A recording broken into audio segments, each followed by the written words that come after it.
Soy Lorena Elizabeth Martínez. Soy Rafa Vargas Pasalle. Soy Jerusalén Ceja, meteorólogo del Observatorio Satelital de Nayarit, de la Universidad Autónoma de Nayarit, y hoy me toca hablar por hablar. Jerusalén, ¿por qué creerte a ti y a la ciencia y no mejor a lo que publica la gente en Internet?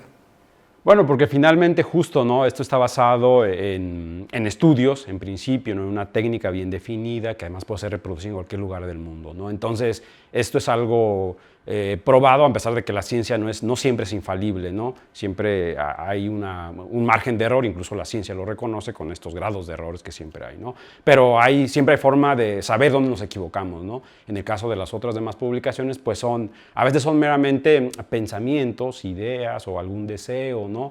Y no se tiene toda la información, ¿no? Por eso siempre es deseable hacer caso a la ciencia y a la técnica, que es el mejor aliado, no solamente, digamos, de cualquier arista o de cualquier sociedad, sino de todo el mundo, ¿no? Además de los fenómenos meteorológicos tormentosos, huracanes, ciclones, lluvias fuertes, ¿qué otras cosas se pueden predecir? Bueno, además del pronóstico del tiempo, como dice, de las lluvias y tormentas, ahora ya podemos tener la capacidad de pronosticar el clima, porque hay una diferencia entre tiempo y clima. El clima, es decir, estas condiciones de lluvia y temperatura, pero a largo plazo, a más de 2 o 3 meses, incluso hasta medio año, y ahora ya somos capaces incluso de pronosticar hasta un año de cómo se van a comportar las condiciones de lluvia y temperatura, eso con un sentido más agrícola, por ejemplo, o para saber cómo se van a comportar las condiciones de humedad o de sequía. Eso es una cosa en términos climáticos y atmosféricos, vamos a decirlo. Pero bueno, también se puede pronosticar, por ejemplo, el paso, en este caso, de los sistemas astronómicos. ¿El cambio climático es un mito, una realidad? ¿O por qué es reciente, ya es viejo? ¿Cómo lo explicamos? Bueno, el cambio climático es ya no podemos decir que es reciente, es decir, estamos hablando que el concepto acuñado en sí pues viene de mucho tiempo atrás, no estamos hablando de los 80, cuando se empezaba ya a hablar sobre el fenómeno del calentamiento global, que así inició este concepto, ¿no? Y que además no es un concepto, sino es todo un fenómeno, ¿no? Se empieza a preocupar más con el agujero del ozono en el hemisferio norte, y esto se activa toda la comunidad internacional, ¿no? Pero ¿cuál ha sido el problema realmente del cambio climático? El problema es que algunas personas o algún grupo de la humanidad lo ha tratado como un dogma, ¿no? Como que hay que creer, como tú bien lo decías, ¿no? Y ahí recae justamente el mito. En todo caso, ya nos estamos alejando de la ciencia cuando empezamos a hablar de dogmas, ¿no? Y aunque la ciencia también se discute entre los filósofos que es un dogma, ¿no? Pero fuera de eso, el cambio climático ahora, el reto es la unidad, ¿no? La unidad en cuanto a reconocer que es un problema global y que nos va a afectar indistintamente a todos, ¿no? ¿El sector campesino le cree más a sus usos y costumbres en cuanto al clima o se apoya en la ciencia? Bueno, el sector campesino mexicano, vamos a decirlo así, bueno, porque tenemos una gran diferencia, ¿no? Con países como Estados Unidos o Canadá, por ejemplo, que ellos ya tienen sistemas más automatizados, hablando justamente en pronóstico del clima o pronóstico del tiempo, es el pronóstico del clima para ver cómo se va a comportar la temporada de lluvias de 2022 o el próximo año 2023. En ese sentido, pues ellos ya saben, ya tienen una idea mejor, porque incluso les llega en su celular o en sistemas de información, pues más a tiempo, ¿no? Incluso cualquier agricultor, ¿no? En cuanto al agricultor mexicano, al productor agrícola mexicano, pues todavía hay ciertos retos que debemos afrontar, ¿no? Entonces, el agricultor mexicano, además no olvidemos la parte cultural de todo el territorio mexicano, que tenemos un conocimiento ancestral pues muchísimo más, ahora sí mucho más amplio que cualquier país del norte como Estados Unidos o Canadá, ¿no? Es decir, toda esta cultura mexica, las culturas madres, pues ya sabían, por ejemplo, cuándo era la época que debíamos sembrar, cosechar, debido a estas observaciones, digamos, del paso de la luna, el paso del sol, las mareas. Entonces ellos ya tenían todo ese conocimiento ancestral que hasta cierto punto, hay que decirlo, es muy válido, ¿no? En base a la observación, ¿no? Empírico, pero válido, ¿no? Vienen las lluvias de mayo y a partir de ahí todos los fenómenos que conocemos, ciclones, huracanes, y Nayarit lamentablemente en años recientes pues ha vivido inundaciones incluso. ¿Qué viene en este 2022 con estas lluvias, ciclones, huracanes? Bueno, el pronóstico 2022, yo digo que es favorable en términos, si lo contrastamos con las condiciones de sequía que está viviendo todo el país, ¿no? O sea, estamos viendo de cualquier grado de sequía en el país, las más importantes en el noreste mexicano, allá en Nuevo León, Coahuila, pues ya escuchamos hablar del problema de la escasez del agua allá en la ciudad de Monterrey, por ejemplo.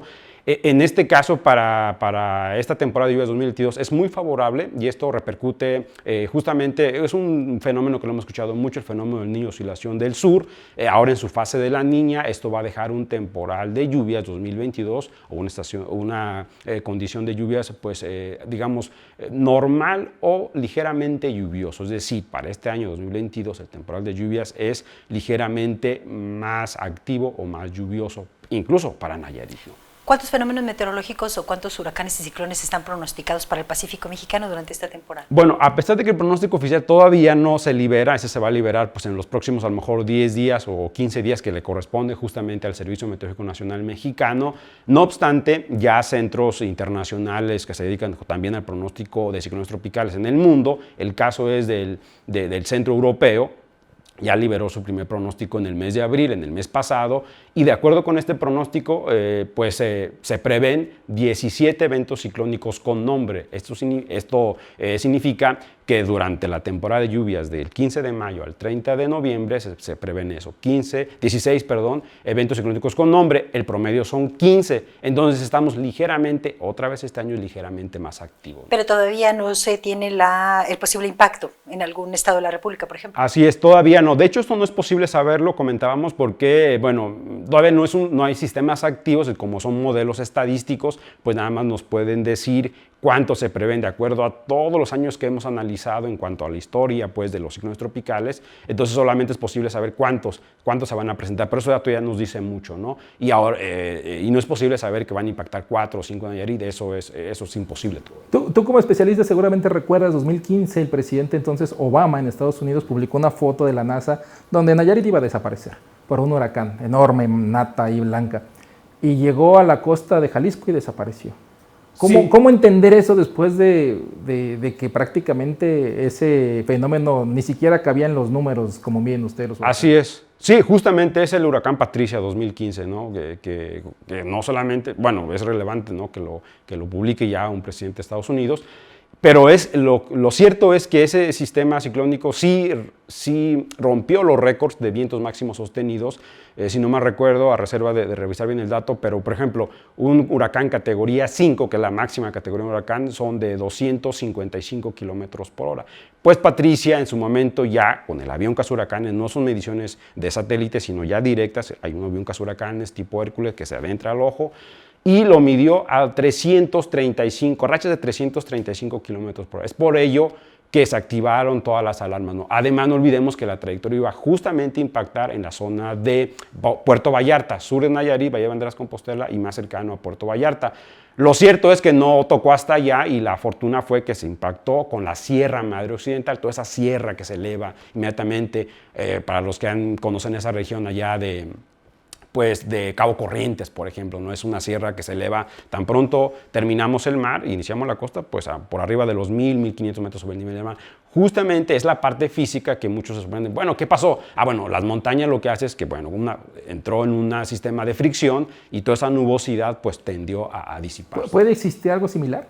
Sí, por supuesto, y bueno, de acuerdo con los últimos estudios, esto va a ser cada vez más recurrente, ¿no? Es decir, los últimos estudios científicos que hacen un análisis de ciclones tropicales o propiamente de huracanes enfocados a cambio climático dicen que cada vez veremos, eso se llaman estos eventos de tiempo extremo, serán más recurrentes. No solamente huracanes, granizadas, tornados. Además que Nayarit es una zona de tornados. ¿Cuál es el riesgo que corre la población al ver el pronóstico del tiempo con conductores o conductoras sin la especialidad en meteorología? Bueno, yo creo que... ¿Te refieres a las chicas del clima? Me refiero a los que conducen el clima, sí. Sí, claro, ¿no? Que probablemente sean presentadores del tiempo, del clima, ¿no? Yo siempre he comentado que es una necesidad que México tuvo que suplir, ¿no? Es decir, no había meteorólogos suficientes en México. La ciencia meteorológica en México es joven, estamos hablando de 1950 a la fecha, ¿no? Tenemos más o menos alrededor de 60 años, 65 años, ¿no? Entonces, debido a esa necesidad, pues entonces alguien tuvo que presentar esa información, ¿no? Porque la información ya estaba, ¿no? Entonces, pues a raíz de eso, sí hay riesgos, eso es muy importante también reconocerlo, porque las presentadoras del tiempo, los presentadores del tiempo no son personas preparadas, son personas que leen el pronóstico y así en esa misma medida te lo dan, ¿no? Sin importar lo que hablábamos, el error que tiene asociado, sin hacer ningún análisis meteorológico, sin saber cómo trabajan los modelos, cómo se lee una imagen satélite. Esa es la complicación, ¿no? Entonces, si a nosotros como especialistas a veces no sabemos qué va a pasar, pues ya me imagino qué pasará con ellos. ¿Las autoridades gubernamentales le están dando la importancia a este observatorio? Me refiero que la información de ustedes es privilegiada, prácticamente los primeros en anunciar un fenómeno, y tu trabajo es informar a la ciudadanía, pero también a los gobiernos. ¿Cómo ha sido esta relación? Sí, pues bueno, hay que decirlo, el Observatorio Satelital de Nayarit de la Universidad Autónoma de Nayarit es joven, ¿no? Apenas lo lanzamos en octubre pasado, justamente con el huracán Pamela, en octubre del 2021, y pues apenas vamos a cumplir un año. Se están haciendo esfuerzos importantes para que justamente la Secretaría de Seguridad y Protección Ciudadana se haga un convenio y se trabaje directamente con ellos, que son los encargados de la protección civil, pues, de la protección ciudadana, y en conjunto con el gobierno del Estado. Y a poco más de 6 meses de haber creado esta instancia, ¿ha cumplido el objetivo? ¿Cuál es, digamos, el pronóstico más certero que han ustedes anunciado o informado oportunamente? Bueno, oportunamente yo creo que sería desde luego el huracán Pamela. Ese fue, creo que nuestro primer acierto, tan pronto lo liberamos y se lo presentamos al gobierno del Estado a través de la Secretaría de Seguridad Pública y Protección Ciudadana y Protección Civil. Y la otra condición fue pues el apoyo de la avenida máxima o de la inundación de Tuxpan justamente a raíz del huracán Pamela, ¿no? ¿Qué viene para el observatorio? O sea, quiero decir, ojalá tuvieras una vida larga, pero ¿cuántos problemas tienen económicos, de gente? Pues siempre, ¿no? O sea, es deseable justamente fortalecer el equipo de trabajo y en cuanto al recurso, pues se está trabajando para saber qué tipo, dónde se puede tener ya un recurso o un presupuesto, digamos, anual, ¿no? Para que esto sea operativamente funcional, vamos a decir. Para ser meteorólogo, ¿qué se necesita? ¿Qué hay que estudiar? Sí, justo lo que dice, Rafael, sí, ¿no? De eso, el gusto, ¿no? Sí, lo dicen cualquier especialista lo dice, ¿no? Si no tienes gusto por lo que haces, pues no va a funcionar. ¿Dónde se estudia? ¿Pero ya hay carrera de meteorólogo? Sí, afortunadamente sí, pues está la Universidad Veracruzana, que siempre la promociono cada vez que puedo, porque pues es mi alma mater, está allá en Jalapa, Veracruz, y ahí está la licenciatura en Ciencias Atmosféricas. ¿Cuántos meteorólogos habrá en nuestro país? Muy pocos, honestamente muy pocos, porque los que salen de la licenciatura de Ciencias Atmosféricas, unos se van para investigadores, otros se van para docencia, otros de plano hacen otras cosas. Y bueno, como meteorólogos, en este caso, que se dedican justamente a la predicción, pues ya quedamos pocos. En México a lo mejor tocaría por estado, yo creo que si somos... a lo mejor no tocaría como máximo unos 2 o 3 por estado, y estoy hablando mucho. ¿Pocas mujeres? Además, muy pocas mujeres. Todavía tenemos esta repercusión, este miedo a las ciencias como la física y las matemáticas, que a veces no le queremos entrar por ahí, ¿no? Y creo que eso ha sido... ¿Es una carrera para nerds? Yo diría que sí un poquito, pero también es divertida, ¿no? Sí. ¿Qué, en tu experiencia como meteorólogo, qué tanto ha cambiado el clima? O sea, está en constante cambio, hay momentos que se estabiliza. Yo soy de la idea que, como tú estás diciendo, de repente, ¿cómo explicarme que aquí llueve mucho, pero aquí está seco? O sea, ¿por qué? Sí, bueno, son por efectos justamente locales, ¿no? Es decir, la atmósfera tiene una interacción, decimos nosotros, con el océano, pero también con la orografía, con las montañas. O sea, no es lo mismo una precipitación en una montaña que en un valle costero como Acaponeta, ¿no? Entonces tiene que ver con las particularidades de dónde estamos ubicados, ¿no? Y eso, entonces por eso es tan dinámico. ¿Y nosotros como ciudadanos ayudamos o perjudicamos, o cómo podemos ayudar a este cambio climático, a lo que estamos viviendo? Bueno, yo soy de la idea que para ayudar sobre el cambio climático tiene que ver más con una arista social, digamos con la conciencia climática, ¿no? Es decir, cuál es nuestra vida de consumo a la que estamos llevando esto, ¿no? Es decir, desde utilizar la ropa, por ejemplo, la moda rápida, por ejemplo, ¿no? Planchar, por ejemplo, o sea, todo más bien tiene que ver con la forma en cómo vivimos, ¿no? Porque el mercado siempre va a estar ahí, ¿no? Ofreciendo el producto que uno quiera, ¿no? Si pudiéramos describir, ¿se puede describir cómo es el clima en Nayarit? Sí, claro, el clima en Nayarit pues es caluroso durante el verano, ¿no? Lluvioso, ese es el clima, digamos. ¿Irá a nevar alguna vez aquí? Pues en Tepic, complicado decirlo, pero hemos tenido Sencellada al menos. Por ejemplo, no se me olvida, el diciembre del 2020, ¿no? Justo cuando ya estamos en pandemia, diciembre de 2020, tuvimos una Sencellada que se puso de blanco todo el Cerro de San Juan. Fue un 1 de enero. ¿Y Jesús María de repente se pone de moda porque es el punto más caliente del país? Es correcto, incluso tiene el récord ahora ya en todo el país con 44 grados Celsius, es porque es una zona muy baja, ¿no? Y afortunadamente tenemos una estación ahí de monitoreo, una estación meteorológica, que además pertenece a la CFE, por cierto. Como antes era Rosilla, ¿no? En Durango, que era el lugar más frío. Que sigue siendo el lugar más frío, temperaturas por debajo de los menos 20 grados, por ejemplo, en invierno, ¿no? Jerusalén Ceja, dejemos de hablar por hablar. Tu mensaje final ante el cambio climático, a la gente, lo que quieras decir. Bueno, pues es hacer conciencia, por supuesto, del cambio climático, ¿no? Y tratar de hacerle siempre, como lo que empezabas diciendo, a la técnica y no a los rumores, tratar de acercarse un poco más a la ciencia, a la técnica y no tenerle este miedo, ¿no? A veces es más difícil hacerle caso a la ciencia, ¿por qué? Porque es difícil pensar, ¿no? Cuando ya nos ponen a pensar, entonces decimos, no, esto ya no. Entonces es más fácil hacerle caso a las fake news, a las ideas conspiranoicas, porque eso no nos hace pensar, ¿no? Eso es lo que yo creía, eso es lo bueno. Entonces hay que hacerle caso a la técnica y con eso ya estamos dando un paso, incluso para condiciones como el cambio climático, ¿no? Gracias, Jerusalén.